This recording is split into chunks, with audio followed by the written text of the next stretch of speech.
நான் லக்ஷ்மி. இது குழந்தைகளுக்கான பெட் டைம் ஸ்டோரி. கதையின் பெயர் தண்ணீர் குடம். ஒரு சின்ன கிராமத்துல ஆரனான்னு ஒரு சின்ன பொண்ணு வாழ்ந்துட்டு வந்தாலாம். அவ தினமும் அவளுடைய வீட்டுக்கு 2 குடத்துல தண்ணீர் எடுத்துட்டு போவாளாம். அந்த 2 குடத்துல ஒரு குடம் புதுசு, இன்னொரு குடம் பழைய குடமா. அந்த பழைய குடத்துல ஒரு சின்ன ஓட்டை இருந்துச்சாம். அந்த சின்ன ஓட்டை வழியா தண்ணி டெய்லியும் சிந்திக்கிட்டே இருக்குமா அவ வீட்டுக்கு எடுத்துட்டு போகும்போது.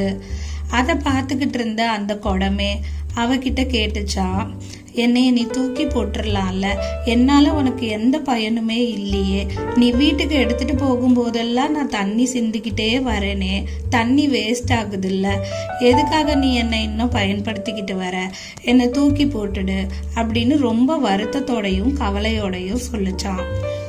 இதை கேட்ட அந்த ஆரனா சொன்னாலாம், நீ தண்ணி சிந்திக்கிட்டே வர வழியில தான் நான் மல்லி, முல்லை, இந்த பூச்செடியோட விதையெல்லாம் விதைச்சு வச்சிருக்கேன். நீ அதுக்கு தான் தண்ணீர் சிந்திக்கிட்டே வந்துகிட்டு இருக்க. அந்த செடியெல்லாம் இப்போ பெருசாகி பூத்து குலுங்கிக்கிட்டு இருக்கு. அதனால நீ அதை நினைச்சு கவலையோ வருத்தமோ பட வேண்டாம் அப்படின்னு சொல்லிச்சான். அதை கேட்ட அந்த பழைய குடம் ரொம்ப சந்தோஷப்பட்டுச்சான்.